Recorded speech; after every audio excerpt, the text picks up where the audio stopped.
Hello everyone, welcome to the Ozark Outpost. This is Operation Skyhook, the Commonwealth and France in January 39, the winter of 39. All right, housekeeping thing. As those of you following the game in the comments know, last turn, Anzac paid for a port upgrade here in the British-controlled Solomon Islands.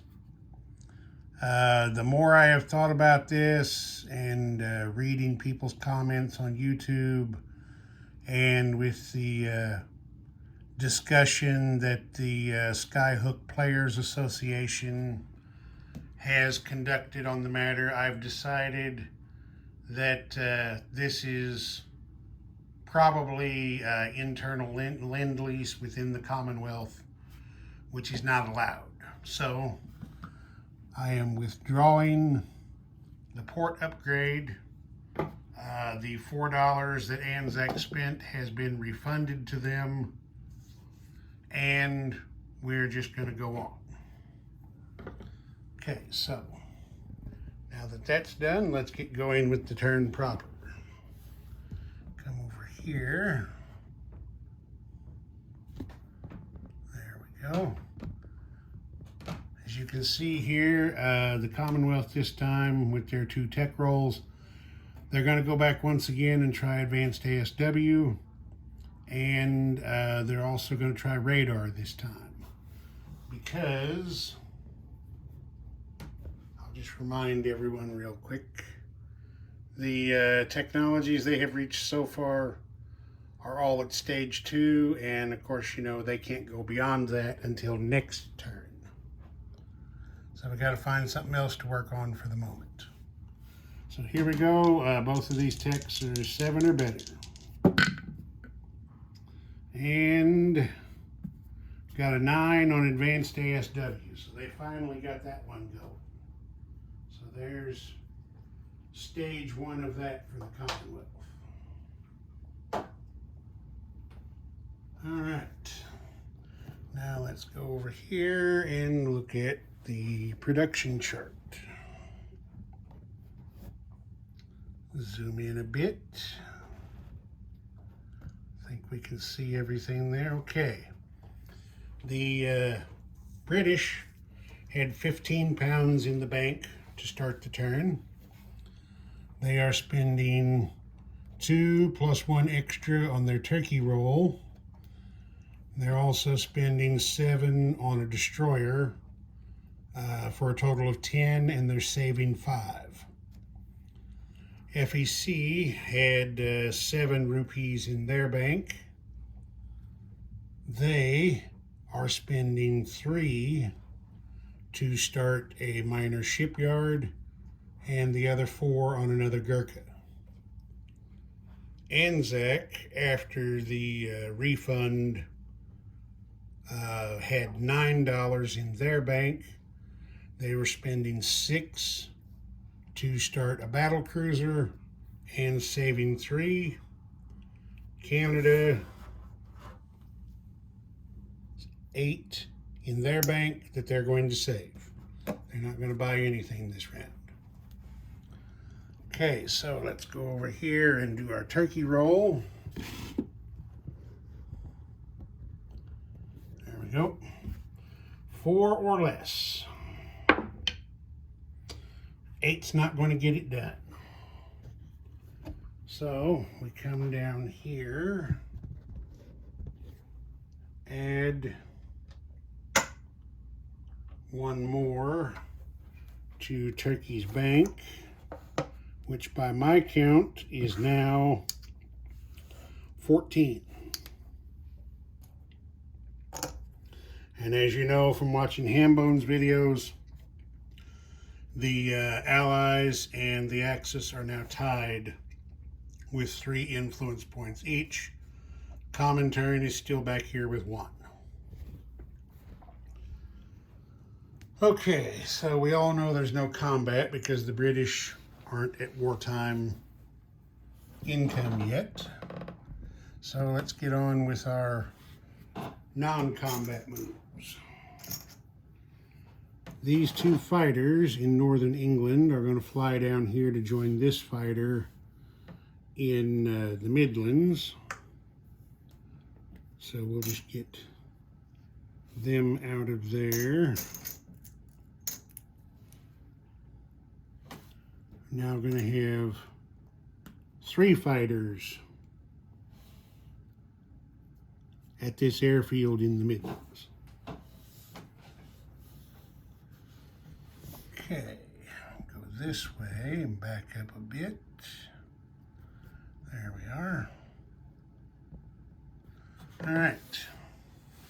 This Canadian artillery in the Maritimes loads up on this transport, which with its port bonus goes 3 spaces over here to Sea Zone 24 and drops the artillery off in the Midlands with the, I believe that's the Queen's Rifles. Let's see here. Yes, that is the Queen's Rifles. So they now have artillery support if they need it for any reason. Okay, we'll come down here to the South Atlantic. This destroyer is going to move 1 zone from 115 to 114. We will come over here.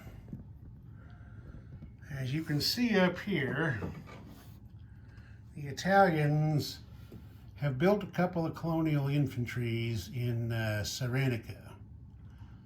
And that's given a little bit of concern at Downing Street. So, to be prudent, this FEC infantry is moving 1 space from Nubia up here to eastern Egypt to help defend the canal. Not saying the Italians have anything in mind. We're just, we would jump ahead in time 40 years and quote the future President Reagan, trust but verify. Or I guess in this case, trust but remain watchful. And we'll go this way just a little bit so we can catch everything. For the same reason, trust but remain watchful, these 2 infantry from Bombay are loading up on this transport, going to be escorted by this destroyer. 1, 2, 3 spaces over here to the Red Sea. And the 2 FEC infantry are going to jump off ship here in Nubia to garrison that territory. You can see here, I didn't point it out before, this is the site where Far East Command is going to build its minor shipyard. If you've watched any of my videos before, this is a move I do quite often. It's going to be sited to straddle this sea zone border, so it could deploy ships into either sea zone. Okay, down under, this submarine down here in 146 is going 2 spaces to 144. And then we come over here to the North and Central Pacific. And you say, my God, what is going on there? Well, here's the thing. This was the reason for the, we've determined, illegally purchased port upgrade. As the version 3 rules were originally written, in order, excuse me, I can get a drink. in order to do strategic naval movement, you had to move from one major naval facility to another major naval facility. Well, in going through the rules, looking to see if my port upgrade was legal, I happened to come across, I should have already been on the page, but I'll get there. I came across the version 3.1 rule regarding strategic naval movement. You can find this on page 46 in the 3.1 rule book. It is 10.6 strategic naval movement. Now, the important part is in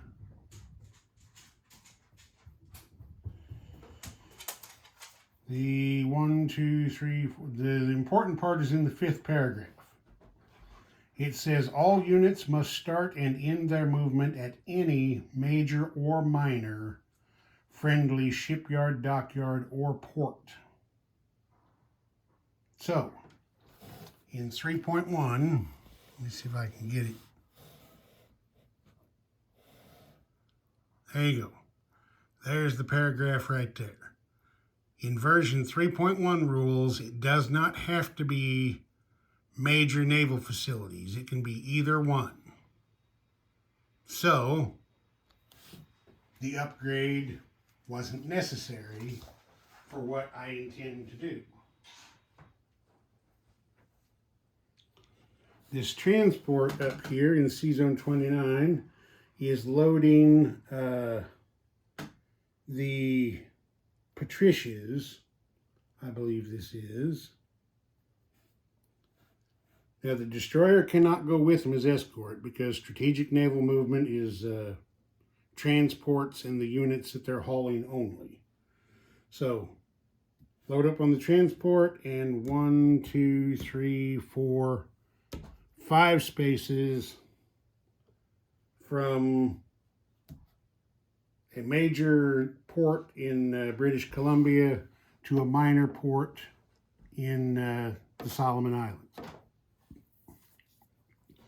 And then the destroyer can go 4 spaces, so 1, 2, 3, 4. He's just trailing along one zone behind.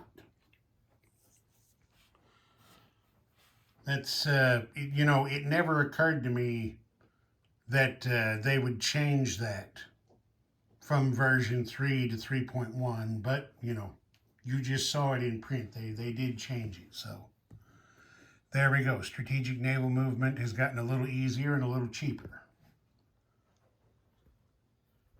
All right, I believe that is everything that the Commonwealth wants to accomplish this turn. So let's collect some money. Come over here. Oh, we got to place units. Yeah, let's place units first. Then we'll collect money. The Royal Navy's destroyer is going to get laid down at this major shipyard here in C-Zone 10. The Gurkha that the FEC has produced is going to be placed here in Bengal.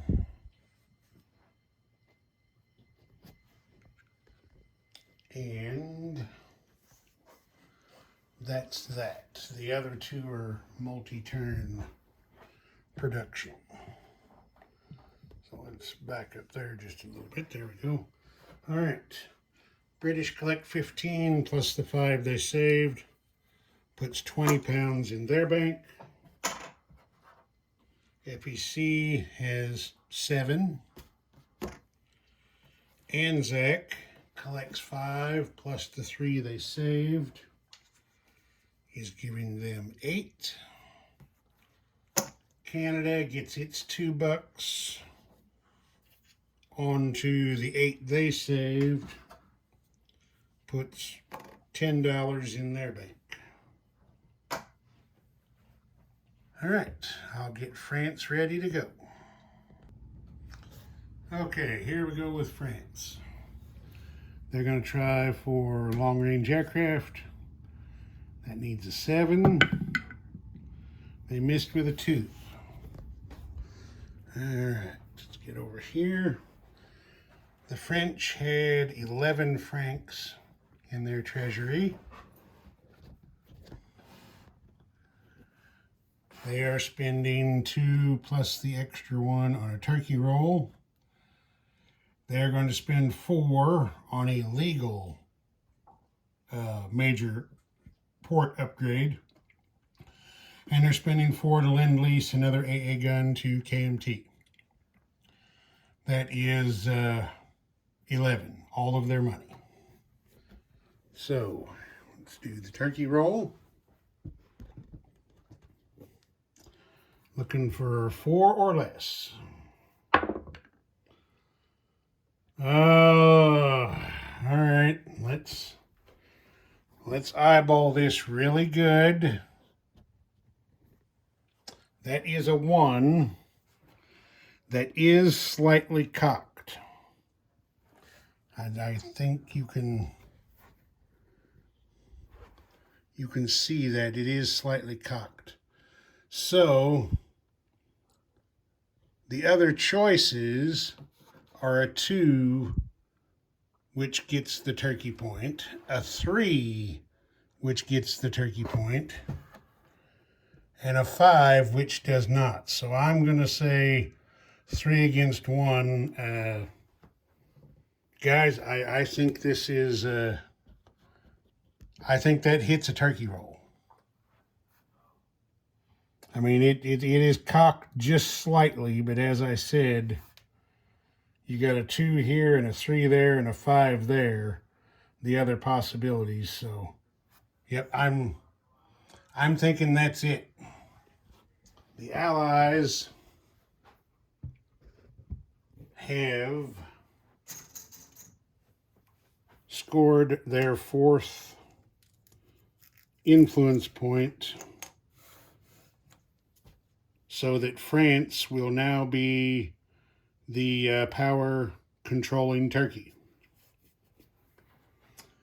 Turkey, during the French roll, can now also, if it wishes, spend, oh, we got to add another one to that, spend it's now 15, let's see. I'm going to have to look up and see what they use for money in Turkey, because suddenly I can't remember. Anyway, 15 IPPs there in Turkey.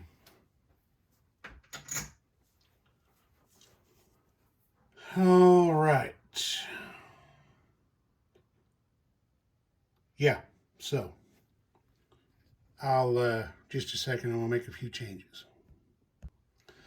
Okay, this is just strictly my housekeeping. What I have done is, if you remember, Turkey's coaster used to be up there by itself. It now falls under France. And over here, I have moved Turkey underneath France there in the banks, or the little mini dashboards, or whatever you want to call them. I am not sure if Turkey gets to buy anything this turn or not, so I'm going to err on the side of caution and say no, they have to wait until next turn. I don't know if that's correct or not, but I mean, it's not a huge deal at this point. I'd rather be a little cautious than jump and do something that's out of line and, throw the game out of whack. Okay, so we're done with that stuff. This time, France only has one non-combat movement. This submarine from C-Zone 127 is moving one space to 126. And that's that.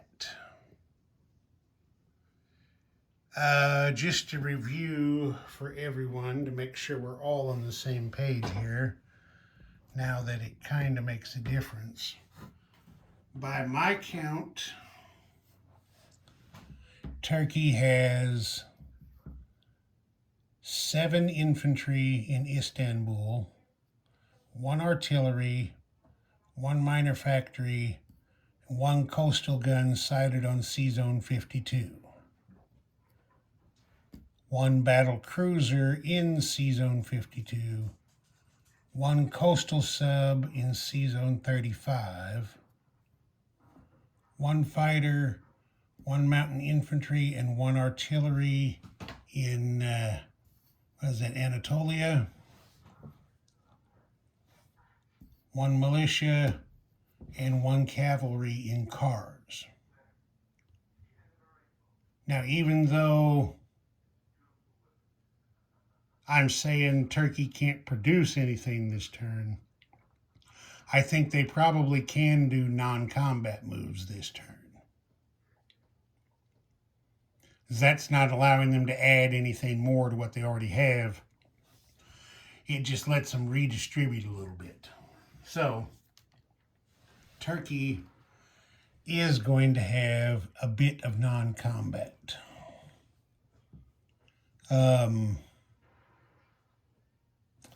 This mountain infantry is going to move 1 space from Anatolia to Kars. This artillery is going to do the same thing. This fighter is also going to move over there.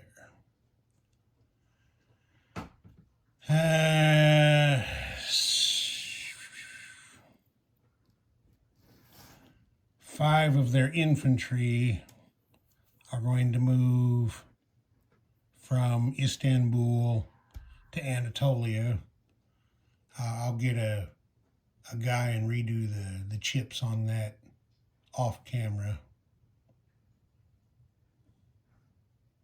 And that's it for Turkey's non-combat moves. All right, so we place units. France only has, oh yeah, we got 2 things to do. We'll do West Africa first. I don't think this is probably any big surprise. The French are upgrading the minor port at Cameroon to a major.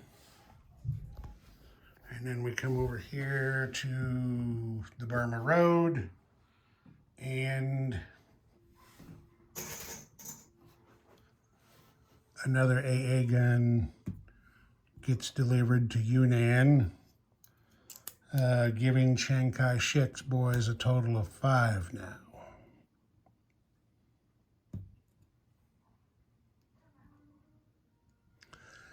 So, I mean, that's kind of a daunting thought there. Just hypothetically, if the Japanese attack Yunnan with 3 aircraft, then those guns get to take a total of 15 shots at those 3 planes. Those are some pretty strong odds. Not looking too good for the Japanese.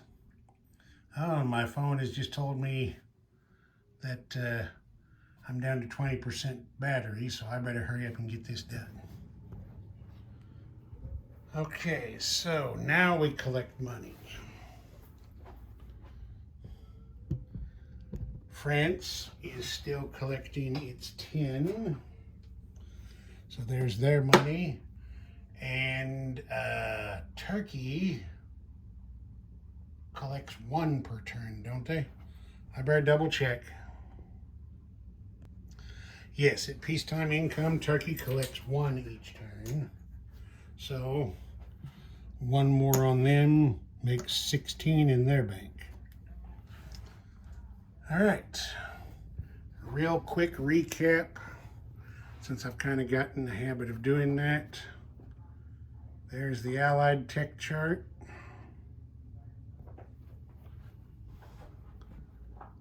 There's what the Comintern has for tech.